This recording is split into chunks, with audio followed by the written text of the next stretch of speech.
우리가 오전에 살펴보았던 영역이 뭐였냐면은 이제 자기중심적인 삶에서 이제 자기중심적인 삶과 이 자기중심적인 삶으로는 절대로 성령님과 동행할 수 없습니다라는 부분을 이제 그 영역에서 아주 자세하게 살펴봤는데요.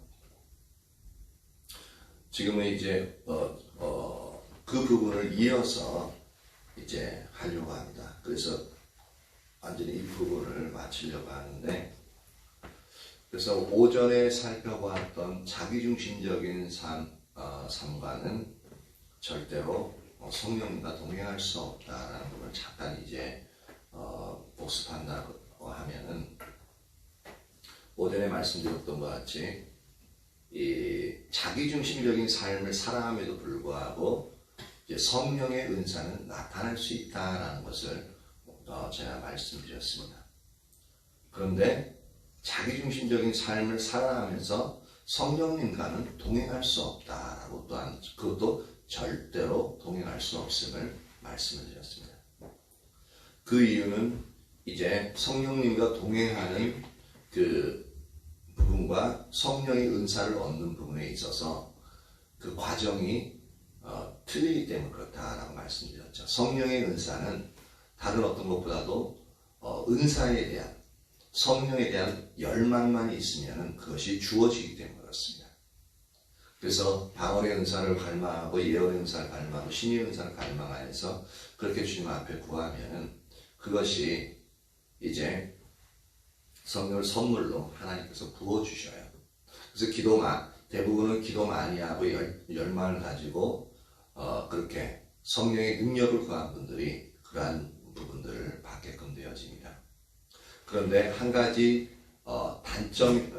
단점이라는 단점인 이 영역이 가장 제일 무서운 부분보다는 제일 안 좋은 영역은 뭐냐면 자기중심적인 삶 가운데 있다 보니까 이 성령의 선물, 하나님의 능력은 상당히 소중하고 돈으로 주고 살 수 없는 아주 고귀한 겁니다. 그리고 능력 있는 것입니다. 근데 그것을 내 중심적인 삶을, 즉 나 자신을 기쁘게 하기 위한 내 마음대로 내가 하나님이 되어서 삶을 살아가는 영역 가운데 있다 보니까 성령의 능력을 우리 자신을 위해서 사용한다라는 거죠. 그러다 보니까 하나님의 길이 아닌, 하나님의 뜻이 아닌 곳에 사용하다 보니까 나중에 부작용이 나타나요. 그게 바로 뭐냐면은 죄악이 되어집니다. 그래서 마태복음 7장에 보면 그 말들을 하죠. 주여 주여 우리가 주의 능력으로 병자들을 고치고, 또한 주께 주셔서 선지자 노릇도 하고 주와 함께 먹지 않았습니까? 라고 얘기하는 부분을 보죠. 그럴 때 예수님이 뭐라고 하십니까? 불법을 행하는 자들아 내게서 떠나라, 난 너희들 알지 못한다 라고 그게 완전히 외면해 버리십니다. 그들에게 분명히 하나님을 아는 존재였어요. 그래서 선지자들 말씀을 받아서 선포하는 영역이었죠. 그리고 주님의 능력으로 이적을 행했어요. 주와 함께 먹고 마셨어요. 그 정도면은 오늘날 우리가 이제 하나님도 직접 이제 하나님의 음성을 잘 듣고 신유의 능력, 신유의 은사나 이제 성령의 능력이 나타나고 그렇게 할 수 있으면 대단한 부분이죠. 근데 예수님이 하시는 말씀이 나는 너 모른다. 왜? 불법을 행하는 자들아. 즉 하나님의 법대로 행하지 않는 거예요. 하나님의 기준대로 그 하나님 주신 선물들, 하나님 주신 말씀들을 사용하지 않는 겁니다. 오직 무엇을 위해서요? 내 중심, 내가 주인이 되어서 나만을 위해서, 그것을 내 축복을 위해서, 나의 유익을 위해서 사용하는, 그 결국은 나 너무나라고 하는 거죠.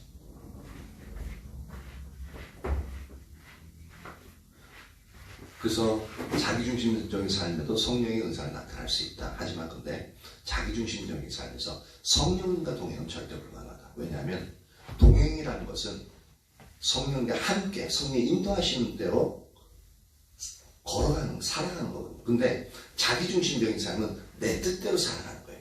이게 하나로 합쳐질 수가 없어요. 자기중심적인 삶과 성령이 인도하시는 삶에서 항상 반대로 가게 되어 있습니다.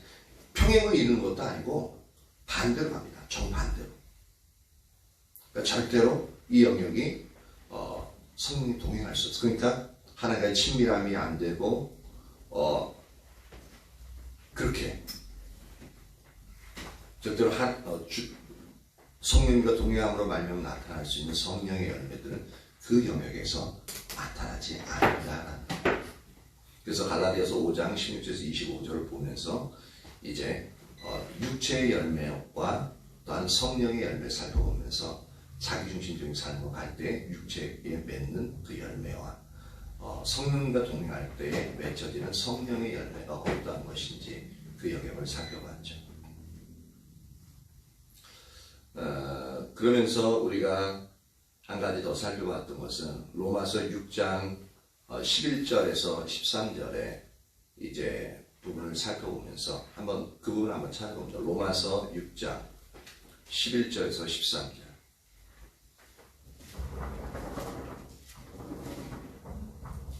로마서 6장 11절에서 13절.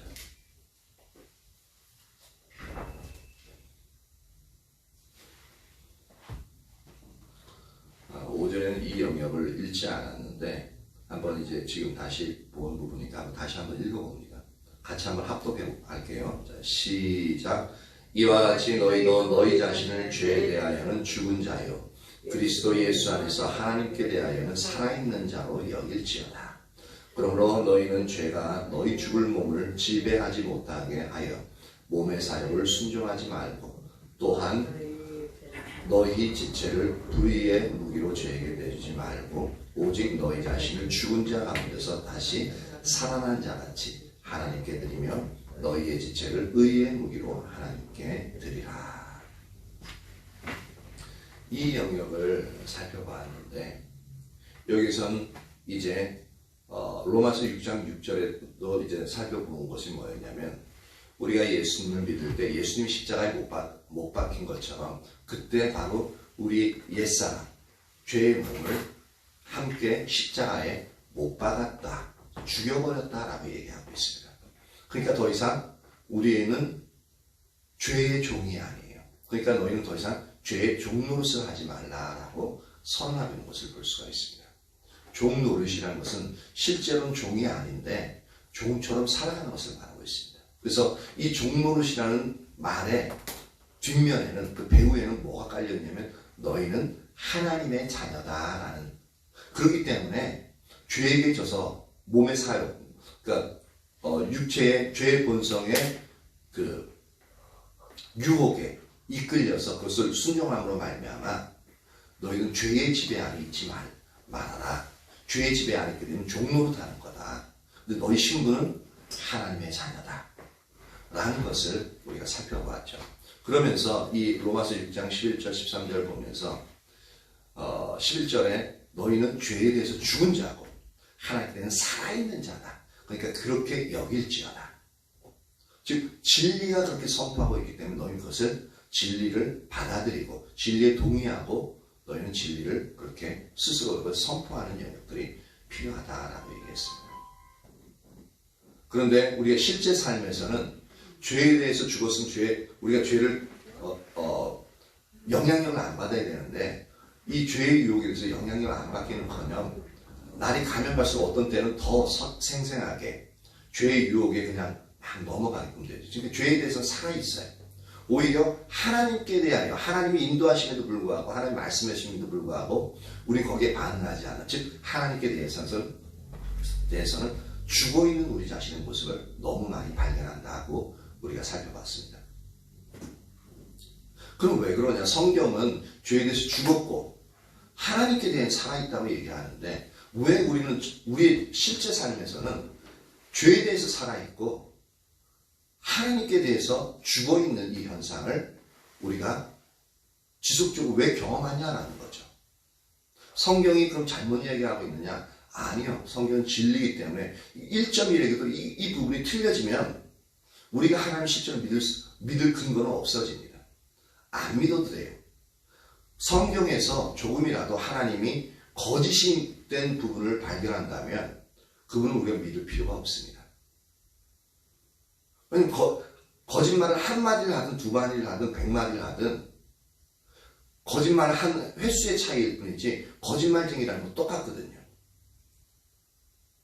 그래서 하나님은 계시록에 봐도 어둠의 그분은 빛이 나서 그림자가 없다라고 표현하고 있습니다. 어둠의 그림자가 없습니다. 거짓말을 하나님이 절대로 하지 못하는 것 중에 하나가 뭐냐면 거짓말을 하지 못하셔요. 그럼 왜 이 말들이 이렇게 선언되어져 있냐라는 거죠. 왜 우리에게 이 말씀이 적용되어지지 않느냐.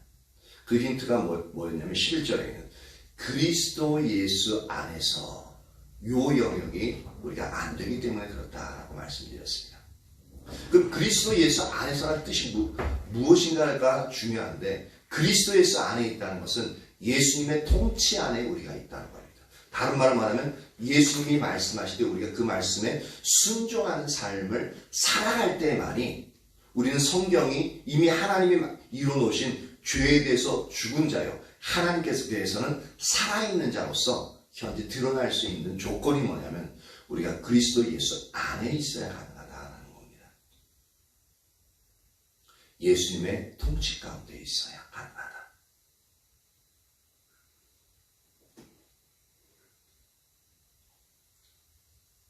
그래서 이렇게 예수님 안에 있을 때에 죄에 대해서는 죽은 자가 되어지고 하나님께 되어서는 살아있는 자로서 나타나는데 그래서 12절에 보니까 죄가 너희 죽을 몸을 지배하지 못하게 하여 죄의 사역에 순종하지 말고 라고 하고 있는데 죄가 우리 몸을 예수님 믿는 자임에도 불구하고 죄가 우리를 지배할 수 있다고요. 근데 그 몸의 사역이라는 것은 말씀드렸듯이 죄의 유혹이라고 말씀드렸습니다. 죄의 유혹에 넘어가지 말라는 겁니다. 이건 마음에서부터 일어나죠. 마음에서부터 죄의 유혹, 우리 옛사람의 그 본성에 이끌려서 내가 원하는 대로, 그러니까 세상에서 말하는 필 받는 대로, 느낌이 오는 대로 삶을 살아가면 그게 바로 죄의 지배를 받게 되어진다라는 겁니다. 우리는 본능대로 느낌이 오는 대로 감정대로 삶을 살아가면 그건 왜냐면 왜 그게 죄의 지배를 받을 수밖에 없게 되어 있냐면 우리 본성 자체가 악하다고 말씀드렸죠. 타락한 본성이라고 했죠. 그렇기 때문에 타락한 본성에서 오는 느낌, 타락한 본성에서 오는 우리의 생각들은 결국은 악을 행할 수밖에 없게끔 되어져 있습니다. 우리가 아무리 선한 동기를 시작한다 할지라도 그것은 죄의 본성을 가진 우리에게서 나오는 거기 때문에 온전히 선하지 않습니다. 온전히 선하지 않아요. 그것을 아셔야 돼요. 남들보다 상대적으로 선할 수는 있어요. 근데 성경이 말하는 것은 하나님의 기준에 있어서 하나님 기준에 따른 절대선을 말하고 있습니다. 그래서 절대로 우리의 선한 동기 시작할 때 할지라도 우리의 본성상 죄의 본성을 갖고 있는 거기 때문에 절대로 선으로 끝나지 않게끔 되어져 있습니다. 우리의 감정대로 이끌림대로 우리 생각대로 그렇게 하게 되어지면 반드시 죄의 지배를 받게끔 되어 있는. 그래서 죄의 유혹에 순종하게 되어지면, 즉 마음에서 그렇게 넘어가게 되어지면 이제 13절에 보면은 우리의 지체, 너희 지체, 이 지체는 뭐라고 했습니까? 우리 손과 발인데 이것을 손과 발 그것을 뭐라고 얘기하시면 우리의 말과 행동들이죠. 이 행동들이 뭐냐면 불의의 무기로서 죄에게 내줄 수 있다는, 죄에게 사용되어진다는 겁니다. 그래서 무기는 생명을 해치기 위해서, 파괴하기 위해서 만들어진 게 무기라고 했죠. 근데 이 무기가 불의의 무기래요. 즉 우리의 말과 행동이 불의의 무기로 사용되어질 수 있다는 겁니다. 즉 우리는 선한 의도를 가지고 있는데, 가지고 있다 할지라도 자기중심적인 삶을 살게 되어지는 우리의 의도와 상관없이 불의의 무기로 사용되어질 수 있다고요. 하나님 나라를 파괴하거나 우리의 말과 행동을 통해서 다른 사람의 영혼을 파괴하거나 죽이는 역할들을 우리가 하게 되어진다는 겁니다. 그래서 우리가 갈라디아서 5장에 살펴봤던 것처럼 육체의 열매를 그렇게 맺어가게 되어지는 거죠. 그 가운데서도 우리 자신을 죽은 자 가운데서 다시 살아나신 자, 즉 예수님과 같이 하나님께 드리면, 여기서 드린다라는 말은 살펴봤던 것이 가까이 놓다라는 의미가 있다고 말씀드렸죠. 예수님이 하나님께 가까이 놓았던 가장 주된 방법은 요한복음 5장 30절에서 추구했던 것이 뭐냐면, 나는 나 자신을 기쁘게 하기를 추구하지 않고 나는 하나님을 기쁘시게 하기를 추구한다라고 말씀드렸습니다. 바로 그게 예수님 자신을 하나님께 드렸던 영역입니다. 즉 가까이 놓았던 방법이에요. 그래서 이 예수님같이 우리를 하나님께 드리라라고 말하고 있죠. 즉 우리 자신을 기쁘게 하기를 추구하는 것이 아니라 하나님을 기쁘게 하기를 추구하는 그 자리고, 그렇게 우리의 마음을 하나님께 놓으면 이제 너희 지체를 의의 무기로 하나님께 드리라. 즉 우리의 지체, 우리의 말과 행동이 이제는 어떻게 되어지면 의의 무기로 사용되어진대요. 무기는 무기인데, 즉 파괴하는 무기는 무기인데 뭐냐면 의로운 데 사용되어진대요. 그럼 이것이 어떻게 의롭게 사용되어지냐? 즉 사단의 권세를 무너뜨리는, 그리고 하나님의 나라를 확장하는, 사단의 권세를 무너뜨리니까 하나님의 나라를 확장하게 되어지죠.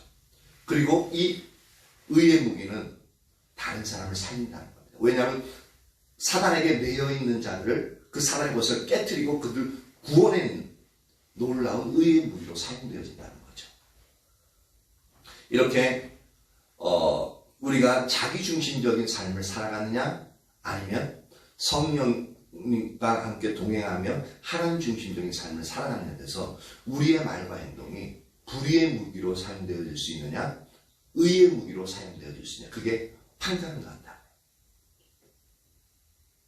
같은 몸인데, 같은 말과 행동인데 완전히 180도 달라진 겁니다. 그래서 자기중심적인 삶과 성령의 성령을 따라 행하는 삶은 절대로 동행할 수 없다는 것. 이 부분을 살펴봤죠. 그래서 갈라디아서 6장 8절에는 뭐라고 얘기하고 있냐면, 자기의 육체를 위하여 심는 자는, 즉 자기중심적인 삶을 살아가는 자는 육체로부터, 즉 죄의 본성으로부터 썩어질 것을 거두고, 이게 바로 육체의 열매입니다. 이 썩어질 것을 거두고 성령을 위하여 심는 자, 즉 성령과 함께 동행하는 그런 자는 성령으로부터 영생을 거두리라라고 말하고 있습니다. 여기 영생은 단순히 이제 구원받는, 죽어서 천국 가는 그것을 의미하지 않습니다. 그것을 포함하고 있어요. 그것은 미래적인 의미잖아요. 종말론적인 의미잖아요. 근데 여기서는 종말론적인 의미로서 영생을 거두리라는 표현이 아니라 실제로 지금 육체로부터 썩어질 것을, 즉 육체의 열매를 맺듯이 영생의 열매를 지금 현재 거두게 될 것을 말하고 있는 거거든요. 그래서 학자들은 얘기하는 영역들이 이 영생을 거두리라 할 때, 영생은 뭐냐면 현재 지금 나의 삶에서 하나님 나라에서 누리는 하나님의 생명을 우리가 누릴 수 있는 영역을 말하고 있습니다. 그래서 성령의 열매를 맺고, 또한 우리의 삶 가운데서 하나님의 임재하심에 따라서 놀랍게 하나님 우리와 함께하는 삶, 그 영역을 누리는 삶이 바로 성령을 위하여 심는 자는 성령으로부터 영생을 거두리라 라고 말씀하고 있는 영역입니다. 이 하나님의 말씀은 보면 볼수록 더욱더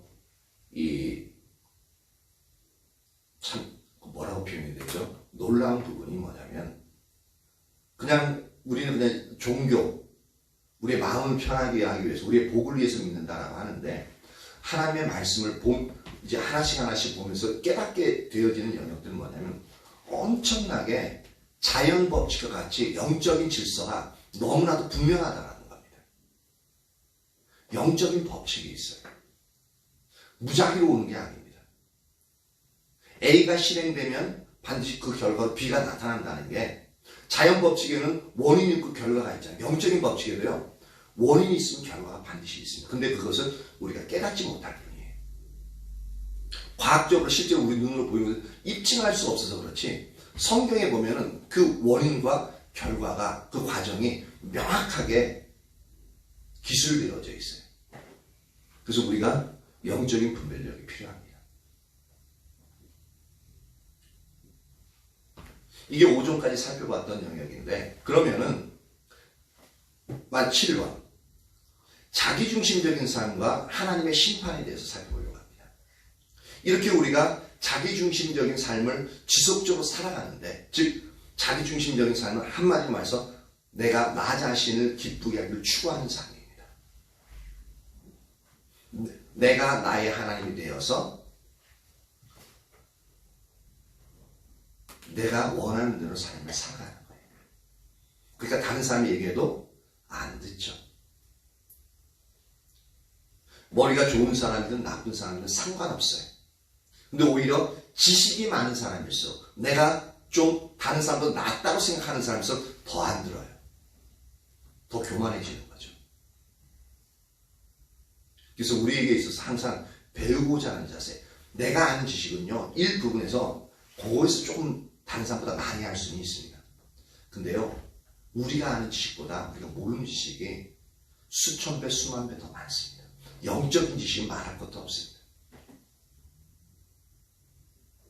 그래서 항상 배우고자 하는 자세, 듣고자 하는 자세를 가지고 있어야 돼요. 그래야 놓치지 않아요. 근데 우리가 잘 그게 안 돼요. 왜냐하면 우리의 마음이 높아져 있기 때문에. 근데 겸손하고 진짜 성숙한 사람일수록 듣고자 하는 그 길을 항상 열어놓습니다. 그래서 먼저 말하기 전에 먼저 들으려고 했어요. 저 사람의 의도가 뭔지, 저 속에서 과연 나에게 어떠한 필요가 도움이 될 수 있으니 먼저 들으려고 했습니다. 그럼 더욱더 말할 때 지혜로워지죠.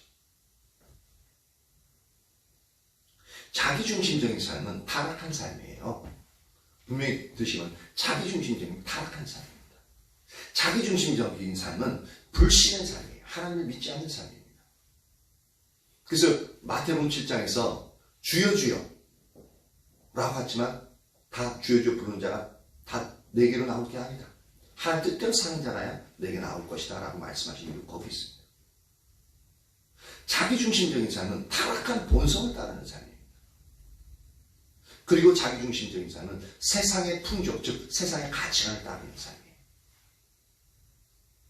결국 자기중심적인 삶은 우리가 원하든 원치 않든 사탄을 따르는 삶입니다. 그렇기 때문에 이게 원인이죠. 그렇기 때문에 그러므로 결과 자기중심적인 삶에는 우리가 듣기 드시라는 하나님의 심판이 존재합니다.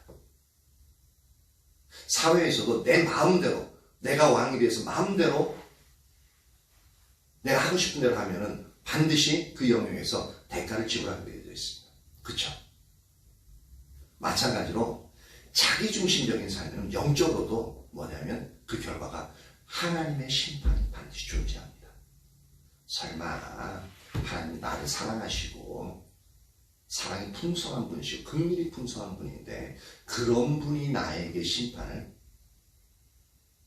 분명히 하나님 사랑이 많으시고 긍휼이 풍성하신 분은 맞아요. 근데 보십시오. 영적인 법칙이 있다고 했죠. 원인이 있으면 반드시 결과가 있어요. 아까 결과가 열매라고 했죠.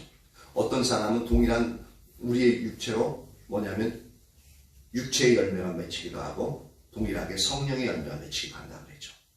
내가 무엇을 선택하냐에 따라 달라지는 겁니다. 자기중심적인 삶을 살아가면 육체의 열매가 맺혀요. 성령을 따라 하나님 중심적인 삶을 살면 성령의 열매가 맺혀요. 그래서 자기중심적인 삶에는 결과로 하나님의 심판이 있다는 것. 그러면 가장 먼저 찾아오는 하나님의 심판은 무엇일까라는 거죠. 그거는 하나님의 생명이 우리에게서 거치는 겁니다. 이거 근데 하나님의 생명, 이게 그냥 그렇구나 라고 생각할 수 있는데, 하나님의 생명이 무엇인지 맛본 사람이 아니라면, 하나님의 생명이 무엇인지 누려보지 않은 사람이라면 이것의 심각성을 모릅니다. 그럼 하나님의 생명이 뭐냐? 하나님의 생명은 하나님의 인도하심, 하나님과의 친밀한 교제, 하나님으로부터 오는 기도 응답, 하나님의 보호하심, 하나님의 우리의 삶을 인도하심, 이런 것 등 하나님께서 우리와 실질적으로 함께 하시는 하나님의 실제들입니다. 하나님의 실제. 우리의 삶에서, 성경에서 하나님은 공급하시고 준비하시고 우리를 지키시고 보호하시고 하는 그 하나님이 실제 우리의 삶에서 이 모든 영역에 우리의 삶에서 하나님의 생명이 하나님을 따르게끔 되어지면 우리와 함께 하십니다.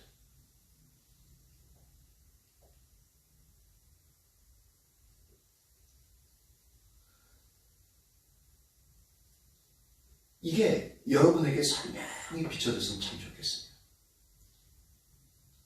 선명히 비춰져 그것도 갈망하게 되어지고, 갈망하게 되어지면 더욱더 자기중심적인 삶에서 떠나서 성령을 따라서 하나님 중심적인 삶으로 나가기 때문에 하나님의 생명을 좀 더 선명하게 인식하고 누리게끔 되어집니다.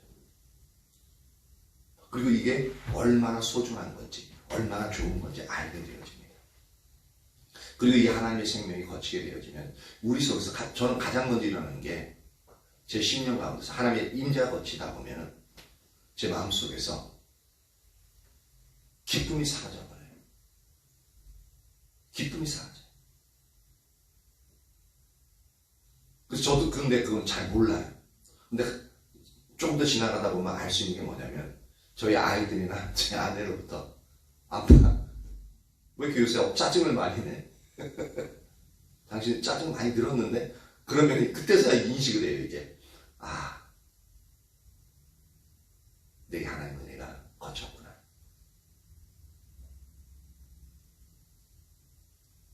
그냥 사람 짜증 날 수 있잖아요. 그렇죠? 근데 그게 일반적이라고 생각하지 마십시오.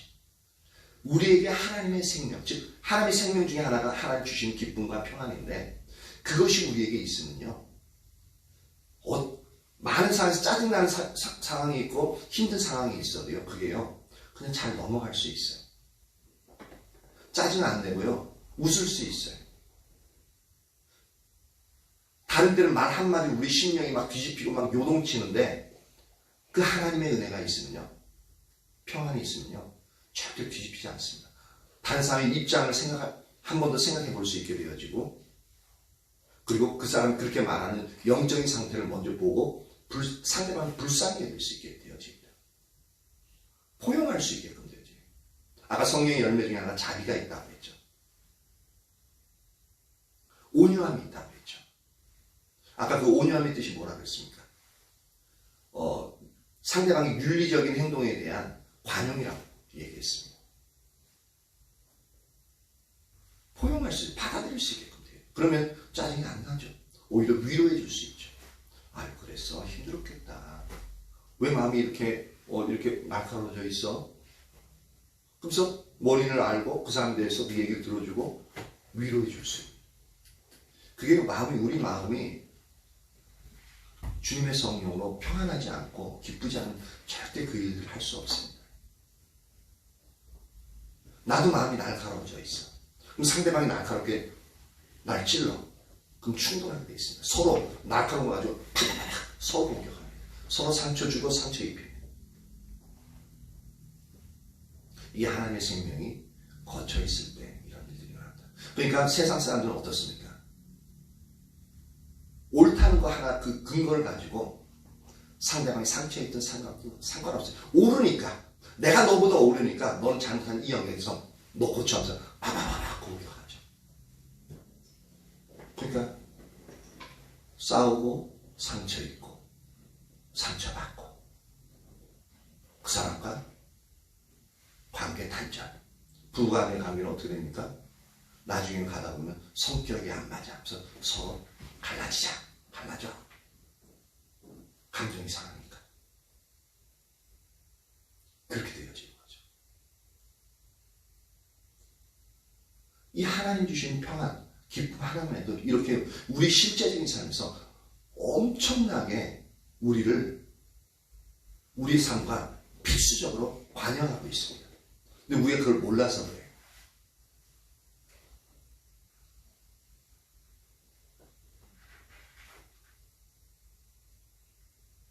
우리가 자기중심적인 삶으로 전락하면 그런 하나님의 생명이 우리에게 거쳐버리게 되어집니다.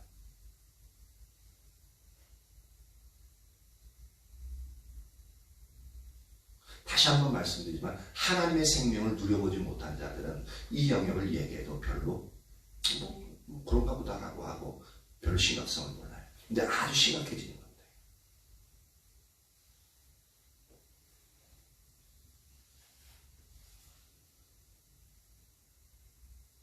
우리는 우리 삶 속에 하나님의 생명이 함께하고 있는가 혹은 그렇지 않은가를 알 수가 있어요. 무엇에 따라서 하나님의 생명이 우리와 함께하는가 하지 않은가 그것을 보면 우리 영적인 상태를 이제 점검해 볼 수 있는 거죠. 하나님의 생명이 함께하고 있다면 우리는 성령의 인도하심을 따라 하나님 중심적인 삶을 살아가고 있는 거고요. 그 삶을 추구하여 나가고 있는 거고, 그리고 하나님의 생명이 어디에도 인식되어지지 않는다면, 느껴지지 않는다면, 보여지지 않는다면 나는 이미 자기중심적인 삶을 한참 동안 살고 있는 영역이 되어지는 겁니다. 근데 참 이게 안타까운 사실 중에 하나가 우리가 너무나도 자기중심적인 삶에 빠져 있다 보면은 하나님 중심적인 삶, 성령님의 인도하심을 받는 삶이 별로 필요치 않아요. 왜냐하면 자기중심적인 삶을 통해서도 내가 원하는 거 하고 기쁨을 추구하고 쾌락을 추구할 수 있고 내가 원하는 부분들을 내 마음대로 할 수 있기 때문에 별로 필요성을 모릅니다. 기독교인인데도 예수님을 믿는데도 불구하고 이러한 자격이 있다는 것은 너무나도 안타깝게 하나님의 그 생명을 누려보지 못한 자고, 어떻게 보면은 하나님의 생명, 진짜 구원함을 이루는 그 가장 기본적인 구원의 생명이 있는지조차도 우리가 의심해 봐야 돼요. 아까 갈라디아서 5장에서 뭐라 그랬습니까? 육체의 열매가 이런 열매가 맺혀진다면 그 사람은 어떻다고요? 하나님의 나라를 유업으로 얻을 수 없다라고 얘기했잖아요. 즉 진정한 믿음이라면은 그런 육체의 열매가 우리의 삶 과거에서부터 지금 현재도 그렇고 미래에도 그것만을 추구하고 그러한 열매들만 내 삶에서 열리지 않을 거라는 거죠. 올바른 믿음이라면.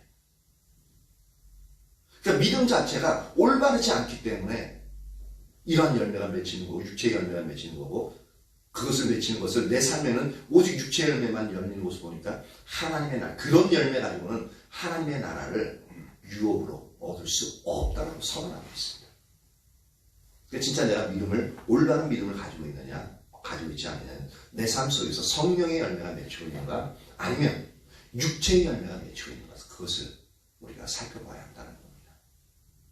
이 두 가지는 함께 할 수 없는데, 근데 우리 그리스도인의 신비한 부분 중에 하나는 뭐냐면 이 두 가지 열매가 우리의 삶에서 다 공존하고 있다는 겁니다.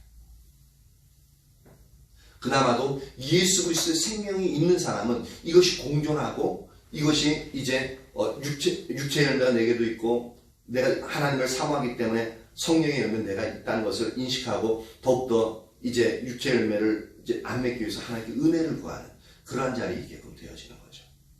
근데 이것조차도 인식할 수 없다라고 하면은 상당히 우리는 이미 너무 심각한 자리에 와 있는데 그 심각성을 알지 못하는 그런 자리에 있다는 겁니다. 이 부분이 우리에게 마음에 와닿지 않을 수 있어요. 그리고 꼭 그렇게까지 살아야 되나라는 생각이 들 수도 있습니다. 근데요, 하나님이 존재하지 않고 진짜 천국이 존재하지 않는다면 상관없어요. 저도 말씀드리지만 예수님 안 믿고 목회자 안 한다니까요. 목회자 하면 그건 거짓말쟁이에요. 왜냐면 없는 걸 있다 그러니까. 저는 지금 만약에 하나님 존재하지 않는다면 지금 제가 말하는 것들은 없는 것을 있다고 지금 여러분들 속이고 있는 겁니다. 사기꾼이에요. 근데 분명히 말씀드릴 수 있는 것은 그분은 살아계시고 실제로 존재하고 천국은 존재한다는 겁니다. 비록 100% 제가 말씀드린 100% 제가 그것을 못 살아서 문제지, 여러분들도 못 살아서 문제지, 실제로 그분은 존재한다는 겁니다.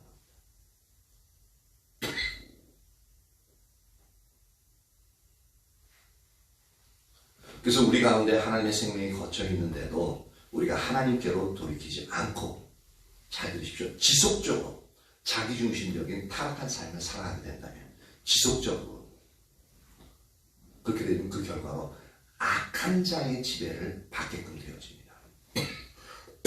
이 악한 자의 지배를 받는 것은 귀신이 들릴 수도 있고요. 그리고 우리 세속적인 세상의 가치관을 따라서, 우리가 거기에만 따라서 세상이 추구하는 그 영역만 따라서 우리 삶을 살아가는, 이것도 악한 자의 지배를 받는 겁니다. 그리고 계속적으로 이렇게 하다가 또한 뭐냐면 최종적인 멸망이 이를 수도 있다는 겁니다. 이처럼 더 큰 심판이 우리에게 닥친다는 겁니다. 이렇게까지 가지 말아야죠.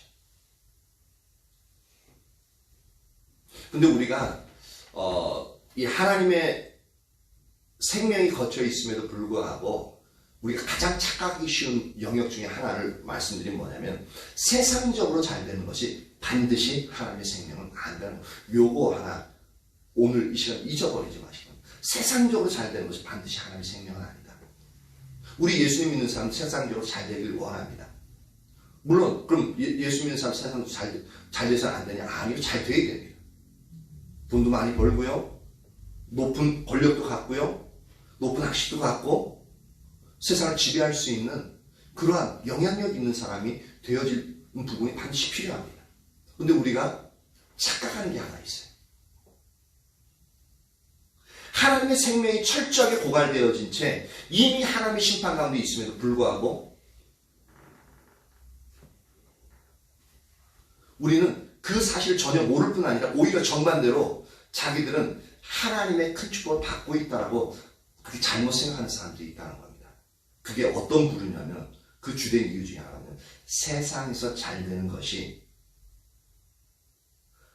반드시 하나님의 생명은 아니라는 이 사실을 모르기 때문에 그렇습니다. 즉 내가 예수님 믿고 교회 다니다 보니까 내 사업이 잘 돼. 그럼 이게 하나님이 행하신 일이네. 그리고 더욱더 교회를 잘 섬겨. 기도도 많이 해. 그래서 어떤 일이 일어나면 하나님이 하셨습니다 라고 얘기를 해요. 그러면서 하나님이 축복 주신 걸로 그렇게 이야기하고 자신은 그렇게 생각하는 부분이 있다는 겁니다. 근데 이 뒤에 그 사람이 보지 못하는 육체적인 물질적인 축복이 있기 때문에 영적으로 보지 못하는 영역이 있을 수 있음을 우리는 알아야 됩니다. 그것이 두 가지가 나타날 수 있어요. 진짜 하나님 주신 축복일 수 있고요, 하나님 하나님 주신 축복이 아님에도 불구하고 그것을 그렇게 착각하는 경우가 있다는 겁니다. 예레미야서 12장 1절에서 2절을 한번 봅니다. 예레미야서 12장 1절 2절.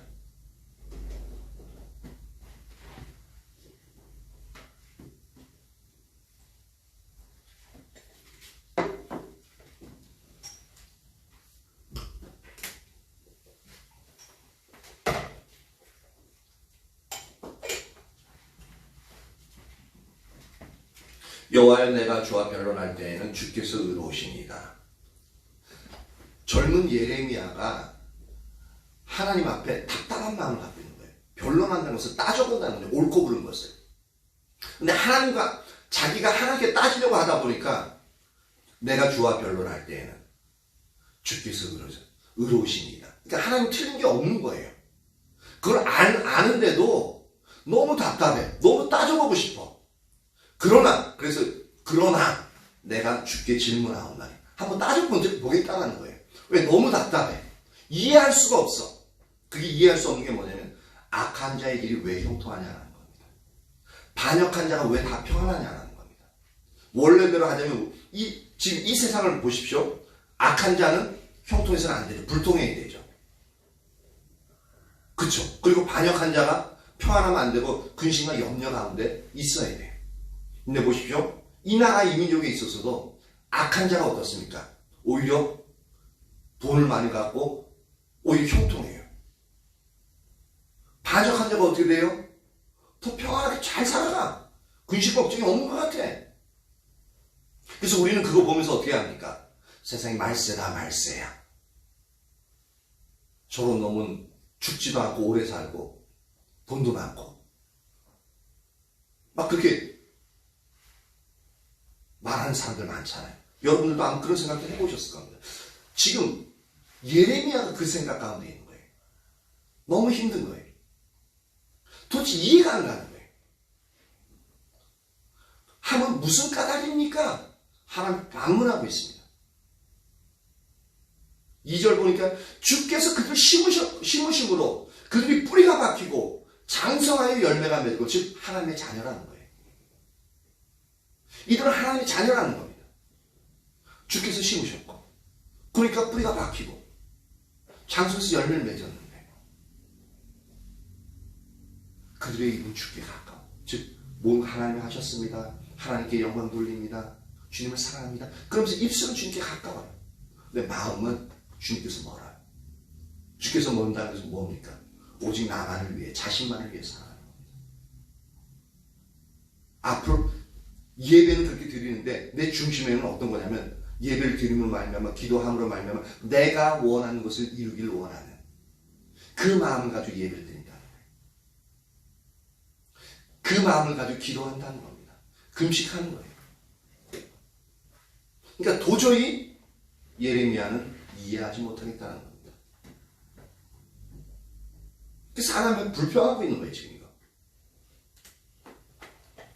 아까 말씀드린 것처럼 여기 악한 자들과 반역한 자들은 그 당시 예루살렘, 유다 백성과 예루살렘 거민들이었습니다. 그런데 분명히 알 것은 그 당시에 물질적인 축복을 받고 있던 유다 백성들은 철저하게 하나님을 떠난 상태에 있었다는 것을 알아야 됩니다.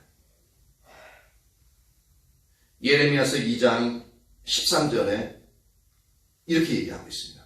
내 백성이 두 가지 악을 행하였나니 곧 그들이 생수의 근원 되는 나를 버린 것과 생수의 근원 되신 하나님을 버렸다라고 얘기하고 있습니다. 하나님을 철저하게 떠난 상태에 있다는 겁니다. 그런데 그들 중에 일부는 세상적으로 잘되고 형통했던 것을 볼 수가 있는 거죠. 그러니까 그것을 예레미야는 이해를 못하는 겁니다. 예레미야도 선지자이기 때문에 영적으로 눈이 밝은 사람입니다. 그러다 보니까 겉으로 나타나는 부분만 보는 게 아니라 진짜 그 사람의 영적인 상태를 볼 줄 알았던 사람이거든요. 분명히 영적인 상태로 하나님을 떠나서 하나님 뜻대로 살지 않고 진짜 악한 자고 배신한 자인데 어떻게 잘 될 수 있냐는 겁니다. 완전히 물질적인 축복은 분명히 하나님 축복으로부터 나오는데 왜 그 사람이 하나님 축복인 물질적인 부를 가지고 있냐는 겁니다. 세상에서 왜 잘 되냐는 겁니다. 도대체 이게 이해가 안 가니까 지금 이제 하나님 앞에 불평하고 있는 거거든요.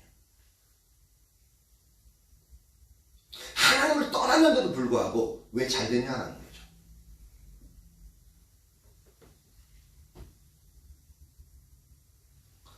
이처럼 세상적으로 잘 되는 것이 반드시 하나님의 생명은 아니라는 것을 우리가 알 수 있습니다. 즉 이 얘기는 뭐냐면 세상적으로 잘 되는 것은 하나님의 축복으로 말미암아 그렇게 되어질 수 있다는 것을 분명히 그 영역이 있습니다. 근데 하나님의 축복이 아니라 할지라도 세상적으로 잘 되는 사람들이 있다는 겁니다. 그래서 세상적으로 잘 되면 무조건 하나님의 축복을 받았다, 그 말은 성립이 안 됩니다. 그래서 우리도 예수님을, 특히 예수님 믿는 자들이 교회 안에서 하나님의 자녀이고 예수 믿기 때문에 무조건 잘 돼야 된다라고 막 생각하는 것은 잘못된 겁니다.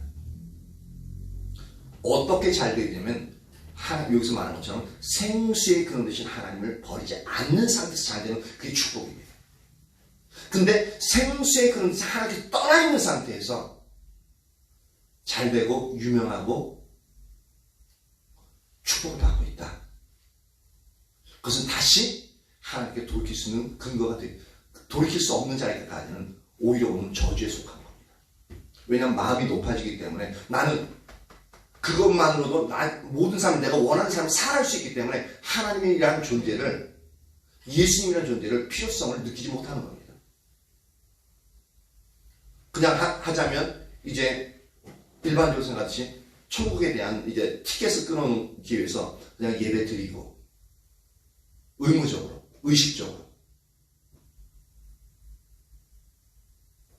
그렇게 될 수 있다는 겁니다. 근데 다시 말씀드리지만 진짜로 하나님이 안 계시다면, 일반 종교가 똑같다면 그렇게 해도 상관없어요. 왜냐하면 일반 종교들이 다 그것을 위해서 존재하기 때문에 그렇습니다. 근데 기독교는 실제로 사람이 만든 종교가 아니라 하나님이 우리에게 먼저 찾아줘서 내가 하나님이다. 그리고 너희들이 살아가는 사람이 이런 사람이다. 하나님이 그런 하나님 기준들을 제시한 분이기 때문에 하나님의 철저한 기준에서 비춰보면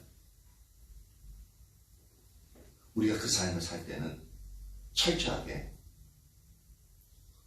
실패한 삶을 갈 수밖에 없다는 겁니다.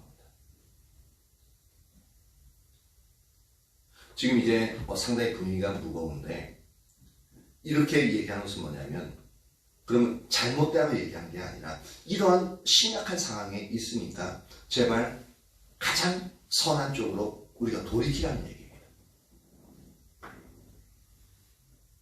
한 군데만 더 살펴보는데요. 우리 신약의 라우디아 교회에서도 비슷한 상황을 볼 수 있습니다. 아까 전에 세상적으로 잘 되는 것이 반드시 하나님의 생명은 아니라는 요 영역을 설명하기 위해서 그렇습니다. 요한계시록 3장 14절에서 22절 한번 봅니다. 요한계시록 3장 14절에서 22절.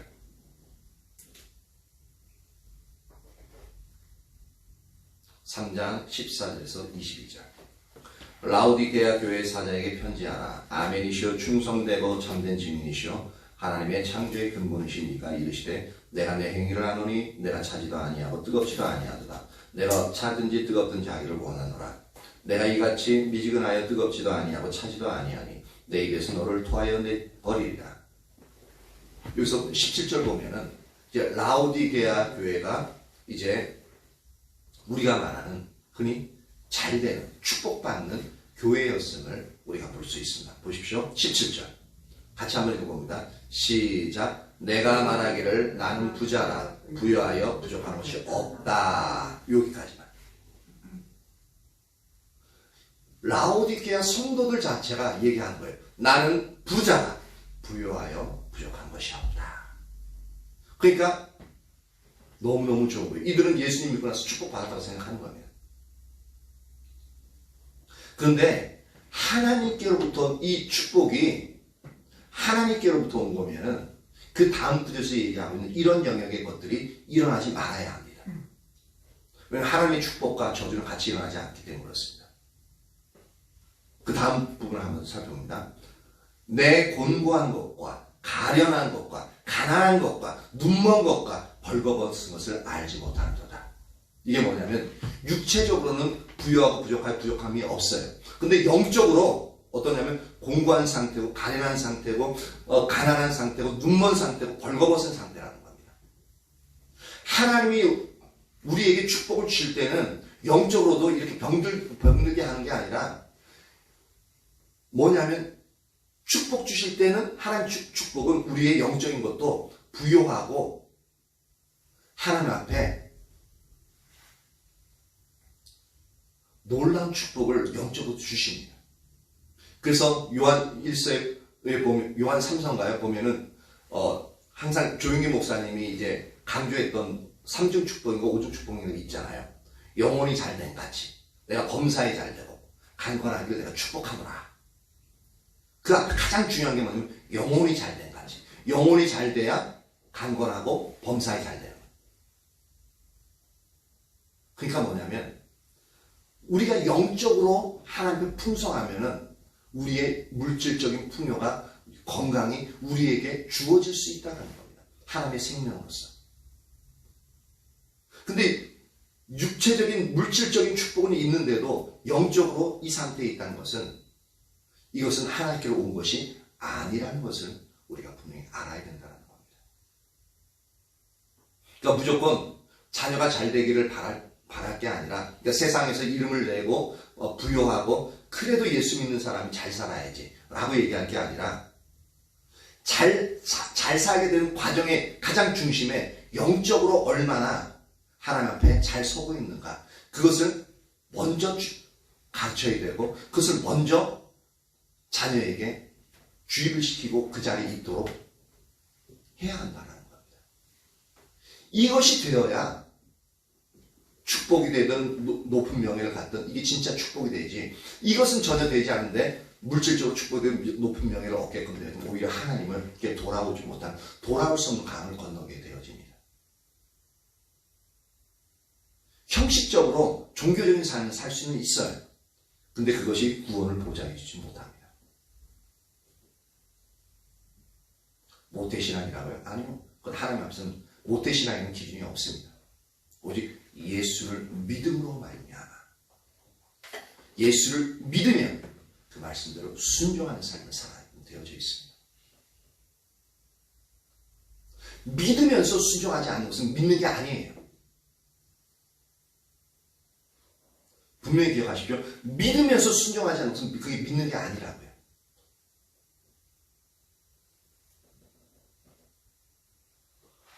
그래서 18절에 내가 너를 권하노니 내게서 불로 연단한 금을 사서 부욕케 하고 흰옷 사서 입어 벌거벗은 수치를 보이지 않게 하고 안약을 사서 눈에 발라보게 하라. 이 불로 연단한 금은 뭐냐면 그러니까 불순물이 빠진, 그러니까 불로 연단한 금은 불순물이 빠져 정결케 되어진 것을 말하고 있거든요. 그래서 금은 뭘 의미하냐면은 베드로전서 1장 7절에 보면 이 금을 뭘로 비유하고 있냐면 너희의 믿음의 확실함은 불로 연단하여도 없어질 금보다 더 귀하여 라는 표현을 쓰고 있습니다. 금과 믿음을 얘기하고 있습니다. 그래서 여기서 불로 연단한 금 할 때 이 금은 상징적으로 믿음을 말하고 있습니다. 즉 뭐냐면 불로 연단함으로 말미암아, 즉 모든 불순물이 빠진 순결한 믿음, 그것을 누구로부터 사냐면 예수님께로부터 사라고 말하고 있습니다. 그러니까 이들은 믿음이 없는 거죠. 내 공고한 것과 가난한 것, 믿음이 없기 때문에 이렇게 되는 거고, 가난한 것, 이게 믿음이 없어. 가난한 부분이. 그래서 불로 연단한 금을 사서 부요하게 하고, 아까 가난했다는데 이게 진짜 부요함이라는 겁니다. 부요하게 하고 흰옷을 사서 입어 벌거벗은 수치를 보이지 않게 하고. 흰옷을 입지 않으면 벌거벗은 수치가 보인대요. 뭐냐면 흰옷을 사는 것은 요한계시록에 보면은 19장 14절에 이렇게 말하고 있습니다. 하늘에 있는 군대들이 희고 깨끗한 세마포 옷을 입고 이거 말고 요한계시록 19장 8절에 보면 그에게 빛나고 깨끗한 세마포 옷을 입도록 허락하셨으니 이 세마포 옷은 성도들의 옳은 행실이로다. 단순히 옳은 행실이 아니라 이 옳은 행실은 하나님의 말씀, 하나님의 기준대로 삶을 살아가는 영역을 말하고 있습니다. 이렇게 흰옷을 사서 입으라. 예수님께로부터. 그리고 안약을 사서 눈에 발라보게 하라. 안약을 사서, 그러니까 보이지 않는 거잖아. 보이지 않으니까 바르면, 안약을 사서 바르면 잘 보인다는 이 부분의 영적인 의미는 뭐냐면 영적인 분별력을 얻으라는 겁니다. 그래서 여기 보면 아까 눈 먼 것과 라는 표현을 쓰잖아요. 그러니까 눈이 멀었으니까 안약을 사서 발라서 보게 하라는 겁니다.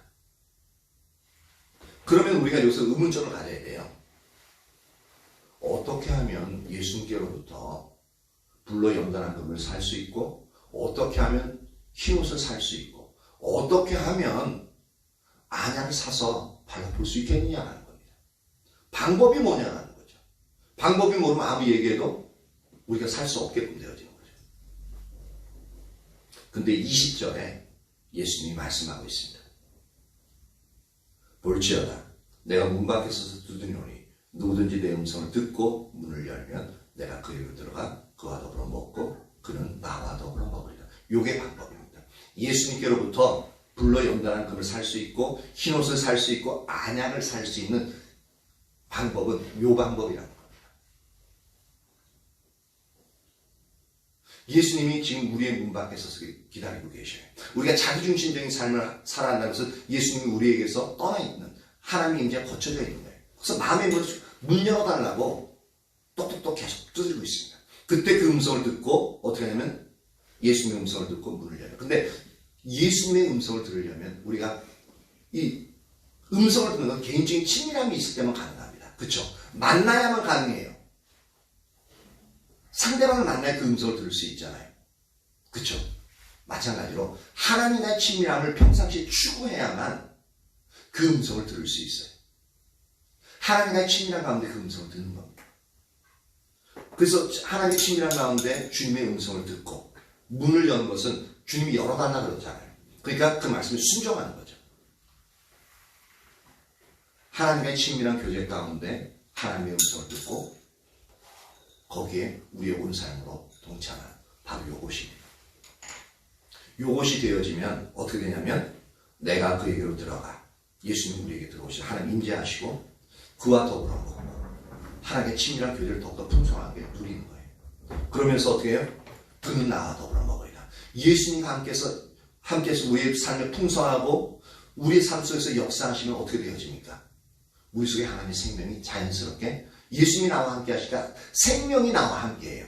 그럼 내 속에 생명이 존재하게 되어야겠죠. 그러니까 이것을 통해서 불로 연단한 금을 살 수 있고요. 이것을 통해서 흰옷을 사서 입을 수 있고요. 이것을 통해서 안약을 사서 볼 수가 있게 되어지는 겁니다. 21절 이기는 그에게는 여기서 이긴다는 것은 뭐냐면 바로 20절이 우리에게 이 삶을 살아가는 자에게는 이라는 뜻입니다. 내가 그 보좌에 함께하여 주기를 내가 이기고 아버지 보좌에 함께 앉은 것과 같이 하리라. 귀 있는 자는 성령이 교회들에게 하시는 말씀을 들을지어다. 지금 이 말은 제가 개인적으로 여러분들에게 드리는 말씀이 아니라 지금 성경에 대해서 얘기하고 있잖아요. 성령이 저를 통해서 저와 여러분에게 말씀하시는 겁니다. 성경 말씀 들을 때 불편하고 또한 제가 말할 때 한 번 얘기하고 두 번 얘기하고 세 번 얘기하기 때문에 상당히 우리 속에서 어떨 때는 찔림이 있을 수도 있고 부담이 있을 수도 있고 힘든 점이 있을 수도 있어요. 근데 이것을 성령이 저를 통해서 우리 각자에게 하시는 말씀인 하나님의 음성을 들을 수 있는 은혜가 부어지길 축복합니다. 만약에 이 성령이 나에게 말씀하시는 것이라고 인식이 안 되면 어떤 상황이 되어지냐면 목사가 강단에서 말씀 가지고 날 치네? 라고 그렇게 오해하게 되어집니다. 벌써 그런 생각을 한다는 것 자체가 내 마음의 중심이 올바르지 않다는 것을 우리는 알아야 됩니다. 하나님이 말씀하시는 이유는 우리로 하여금 생명을 얻게 하기 위해서 그렇습니다.